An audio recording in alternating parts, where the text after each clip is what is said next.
Welcome to Reread. We are on book 6 of the X-Wing Rogue Squadron series. This is book 2 of Aaron Alston's trilogy called Iron Fist. Oh, this is a tough one here, for me at least. Face and Ton basically take center stage here. Kale was center stage in the first book. Face and Ton are obviously, Ton is the, I didn't talk about Ton Phantom in the last video, I forgot, but he's a doctor who has an allergic reaction to Bacta, so he can't have Bacta heal him. So every time he gets hit or cut down, he has a cybernetic implant. And there's a beautiful story in here where Ton gets rejected again. Not rejected outright by a girl, but he realizes, he tells Face this, because Face is his friend, he realizes that girl's not into him. She laughs at his jokes, she thinks he's funny, but she's not romantically attracted to him because he looks like a cyborg. And he talks about every time I have an injury, there's a little less of me left. Like they get a cybernetic arm or cybernetic faceplate or whatever. Like he can't heal from Bacta.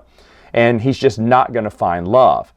And it's pulling at your heartstrings the whole time. And I get why Ton's death hit me really hard on this one. But they have hilarious moments together. They had good moments in the first one, but Aaron Alston amps it up in the second book. Because you already love Ton and Face. They're the perfect group here. They're fooling a bunch of stormtroopers. Face is trying to, I think Ton is under stormtrooper helmets. They can't see he's a cyborg. And they're both under stormtrooper helmets. And they're trying to give, they're trying to talk to these other stormtroopers while the race are inside trying to pull off a job. And the stormtroopers are going, okay, give us the code or whatnot. And Face is like, okay, how do I get out of this one? Then he starts coughing profusely. He's like, oh, 1 minute. He's like, what's wrong with you, soldier? He's like, I'm sorry, I'm not feeling well. But and he's like, and Ton goes, well, he has a real dereliction to duty, sir. Whatever. He is, married to his work. He always wants to show up on time. He's like, maybe that'll get him to forget about the password. And then he goes, I want the password. So Ton gives a different type of password that they knew. He went, that's not the one for the hangar, the one that you're supposed to give right now. And then Face goes, when all else fails, the only thing left to do as an actor is shoot.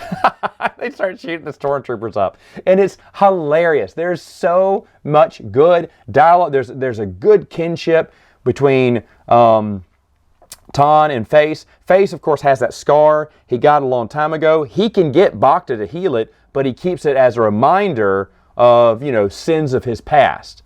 And Ton goes, the difference between me and you is you can get that thing removed from your face. I can't get this, pointing to his cybernetic implants, removed from mine.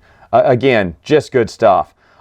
This time they go the race go undercover as the Hawkbats, which are some space pirates that eventually get they get noticed by Warlord Zenz, who hires them on to his crew. There is Laura Nostril is in this one. Nostril, I think is her name. She goes undercover by Face and Ton to basically stop some black marketers within the Republic. Her story in this one is okay.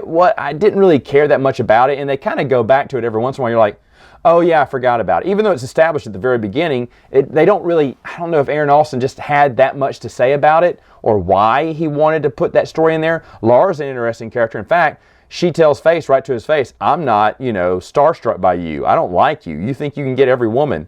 And that's another good Face and Ton moment because Face turns to Ton and goes, oh, finally, I found the one woman who's not, swayed by my superstar past.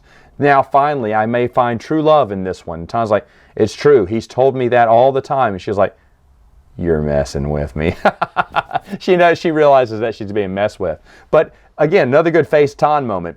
Laura is a pretty good character too. She'll get more love in the future books. And in this book, she's good too because, of course, she is not impressed with Face as a person. Like she's not going to fall in love with him. But of course, when Ton makes a pass at her, she likes Ton, but she's not interested in him either, which I think is how that conversation got started. There's also a new jokester who is, there was a joke from the first one, Yub Yub Commander, which everyone loves. They had shirts, they had bracelets at his funeral that said, or his memorial at DragonCon that said Yub Yub Commander on them, which was great. I have one. And oh man, it's just great. But that was a character that Jansen said, tried to convince Wedge existed, and he didn't, and it was a joke. And then Wedge thinks that the Gamorrean who can fly is a joke until he meets Piggy. Well, now there's a life-size stuffed Ewok going around some of the cockpits and kind of it scares Wedge and then scares someone else. That's Lieutenant Ketch. Yep, Commander. You know, and the Hawk Bats are going to fly like they have an Ewok, which fools Warlord Zinns. He thinks they really have an Ewok who can pilot things. In fact, there's a conversation. Wedge is keeping the stuffed Ewok in his cockpit, so if anyone flies near, they'll see an Ewok in the cockpit. Warlord Zinns thinks they're taking the Ewok's backstory from Piggy, but when they tell the Hawk Bats, tell Warlord Zinns about this, Warlord Zinn knows about those Imperial labs, and he thinks an Ewok escaped. And he thinks there really is an Ewok in this pirate group, which is really funny too. Baron Fail at the end comes across Wedge thinking it's Lieutenant Ketch, because that's the only way Wedge can be noticed. That's why he has to carry Lieutenant Ketch in his cockpit. And so Baron Fail is basically talking to Lieutenant Ketch like he's a real person, you know, over the intercom. And to mess with Baron Fail even more, the Hawk Bats, I should say, I'm getting this mixed up a lot, but the Hawk Bats tell Baron Fail, like, well, we've told Lieutenant Ketch about, we've told Ketch about, what was it, some great pilots, and we think Wedge Antilles was one. And Baron Fail, oh, he's just lucky, you know, he's not really big. And, you know, of course, Wedge gets a little upset about that. So the whole thing with Lieutenant Ketch, with Yub Commander and the Ewok, you gotta know I love that stuff. But the team, as they're meeting with Warlord Zinns, Caston, who is one of the newer characters here, who has a big role in it. He comes in new and hot. He can create a locator signal for when the Hawk Bats go to meet him on the Super Star Destroyer. He can plant that locator signal and not get caught and have it signaling out to tell the New Republic where Warlord is at all times. Wedge does not want him to do that because it's too risky upon their first meeting. Well, of course, Caston sneaks on board the ship, gets out without anyone noticing, and then of course gets caught. Now he's in Stormtrooper armor, so he's under disguise, and he gets caught. Zinns thinks he's a traitor, but he doesn't know if it's the Hawk Bats who brought him on or not, or whether this guy's been on the whole time and no one's noticed on the Super Star Destroyer. So he tells the Hawk Bats to kill him, and they can see his chest moving up and down. He's still breathing. Well, oh gosh, I forgot her name now. Dia, I think, who's a Twi'lek, just grabs the pistol from Face, who's pretending to be the Hawk Bat captain, and shoots Caston in the neck, killing him.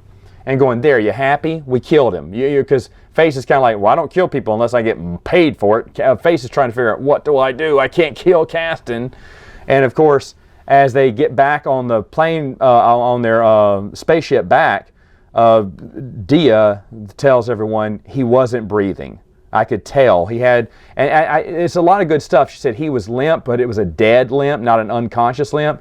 There was a device that was moving his arm up and down, and she said, plus, if you notice, he had a new chest plate. There were scorch marks on the other side of his armor, so it looks like they removed his plate and put a different plate in to make it look like he was still alive, but she said, no, he got blasted in the chest and he's already dead.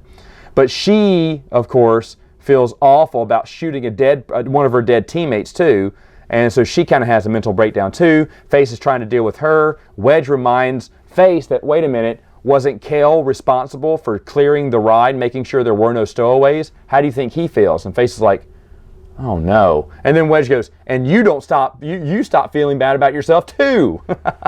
It's a really good scene and really kind of hard to read too, because you do enjoy Caston. In the very short time he gets introduced here, you kind of feel sorry for him.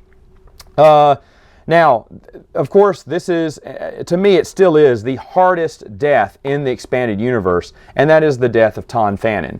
Again, he crashes his X-Wing. You know he's alive. Face even thinks he's alive. He finds him. They're making jokes back and forth as he's, kind of carrying him to the base to kind of have the race pick him up.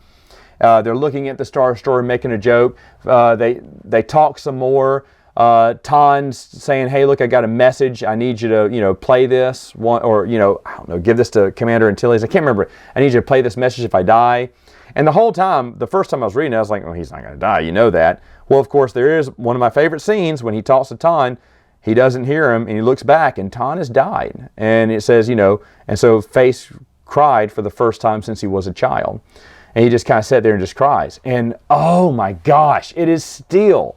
And I know why it's the hardest hitting death for me. Because Tom Fannin, he survived the first book.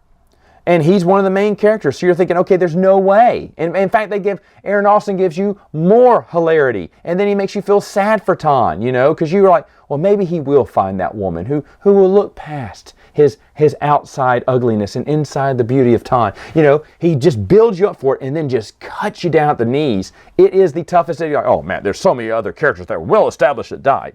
True. But for some reason, Ton's death just hit me like a ton of bricks. I was like Face. I was tearing up when I read it the first time. This time I knew it was coming, but so I steeled myself in. But even afterwards, the letter is to Face. And it's a beautiful letter. Thanks for being my friend. You know, and Face agrees to write the letter to the family for Wedge, but Wedge goes, he didn't have a family. And you're like, oh, he goes, so everything he owns goes to you. You were his friend. And so the letter comes out, and the letter's awful to read. I mean, awful, because it's super sad. And he's telling Face he has money to help out a friend. If he doesn't use that money, he has to give all this money to a person he hates the most. Like, you need to do what I say. And so what is it? He wants Face to go and get his scar removed. That's what he wants. And so Face does that, you know, because it was Ton Fannin's last request. But the whole thing about, you know, thanks for being a friend when I really needed one. It's wonderful. It's wonderful.